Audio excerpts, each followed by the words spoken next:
donc ngeen gis à l'instant ki nga xam ne moom mooy Amadou Ba ak Ngouda Mboup ñu nekk di saafante di waxtaan ñoom ñëpp par rapport ak li nga xam ne moom mooy ñoom Falla Fleur et tout Falla ñu ngi lay nuyu Falla ñaari kàddu waay kon donc xam naa si kanam tuuti nañ gën a am quelques réactions dañ leen bàyyi ñu ndékki rek en attendant.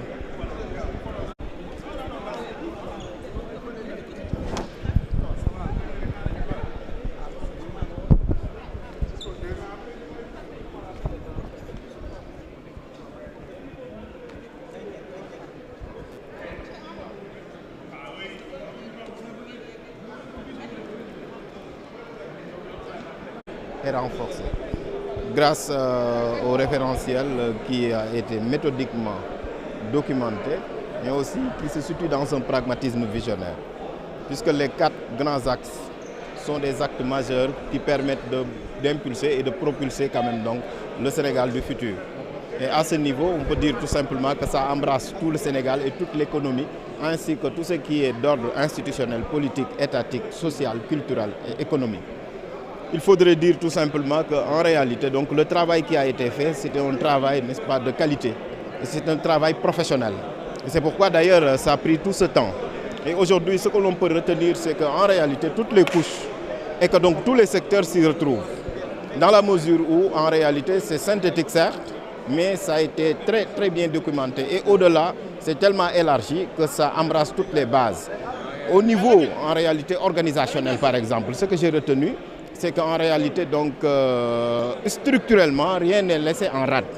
n'est-ce pas? Du sommet à la base, tout est donc pris en compte pour permettre, n'est-ce pas, d'impulser un nouveau cadre, n'est-ce pas, de développement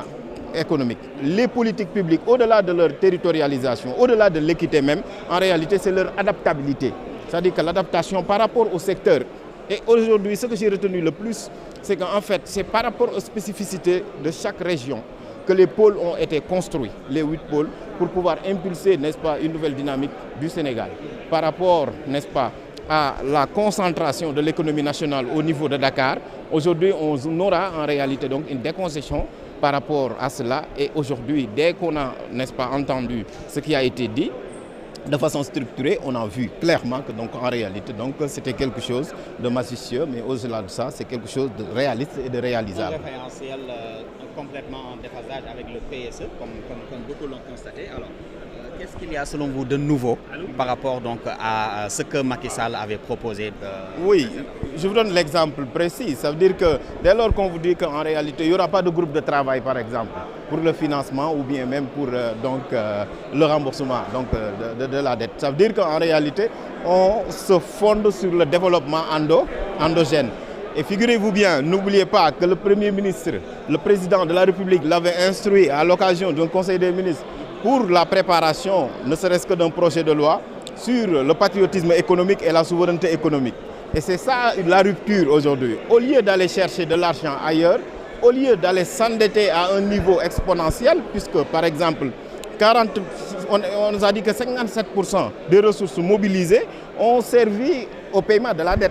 Mais aujourd'hui, maintenant, donc, on peut se développer du point de vue endogène à travers ces référentiels pour montrer tout simplement qu'il n'existe pas de pays pauvres, il n'existe que des pays où vivent des pauvres. Le Sénégal, n'est-ce pas, a des ressources. Et ces ressources, on nous a démontré et montré aujourd'hui que c'est des ressources au-delà des ressources naturelles, minières. Il y a aussi un capital humain à développer, puisque tout simplement, il suffit de qualifier les gens et de leur permettre de participer à l'effort de développement. Et à ce niveau aussi, donc, il y a une rupture qui a été marquée par ce référentiel. Au-delà, je dis tout simplement qu'il faudrait féliciter le président de la République, son Excellence Bassirou Diomaye Diakhar Faye, ainsi que le Premier ministre Ousmane Sonko, pour avoir cette vision commune. Mais au-delà de ça, cette vision transversale et qui transcende les années jusqu'en 2050 pour démontrer carrément que nous sommes dans un agenda. Et cet agenda, au-delà, il est africain et panafricain, et par rapport tout simplement de l'agenda aussi de l'Union africaine qui se situe vers les années 2060. Et je leur dis donc alors ñaari moo ci wala nga tënk ko tey li nga jàpp globalement par rapport ak présentation référentiel bi bon le premier ministre ubbi na discussion yi am yeneen experts yoo xamante ni ñëw nañ wax ci li nga xamante ni moom mooy globalement référentiel bu bees li nga xam ne moo jëm ba 2050 li ñu ci jàpp lan la waaw muy mbégte ak kontaante parce que man dama jàpp ni Sénégal day dëkk boo xamante ni du point de vue de la planification ak du point de vue de la stratégie de développement dañu wan référentiel boo xamante ni peut-être que man musuma gis un référentiel boo xamante ni nii am na benn exhaustivité am na benn aussi cohérence mais aussi pragmatisme visionnaire la àndal maanaam gis-gis boo xamante ne dafa sori te gis-gis boobu li tax mu sori mooy liggéey bi jël na temps liggéey bi aussi liggéey bu mucc ayib la parce que liggéey professionnel la maanaam ñu ko mën ñu laaj leen ci te premier ministre moom le président de la république santoon mu jox ko liggéey boobu jiital ko ci nee na sax dañ doon liggéey guddi wax na ko am na ci liggéey boo xam ne sax dañ doon liggéey ba fajar nelawuñu maanaam mooy biñ ñu ko wanee tey tënk ko donc da ngay gis ni lii kat Sénégal la xar kanamu Sénégal la lay wax ba pare amul lenn loo xamante ne dañ ko nëbb wan li nga xam ne lañ fi fekk wan li nga xamante ne nan lañ koy defee ak wan fan la ñu jëm soo xoolee ci la ñu jël ne am na 4 axes soo xoolee nit ñi da daan bëri ñu naan nañ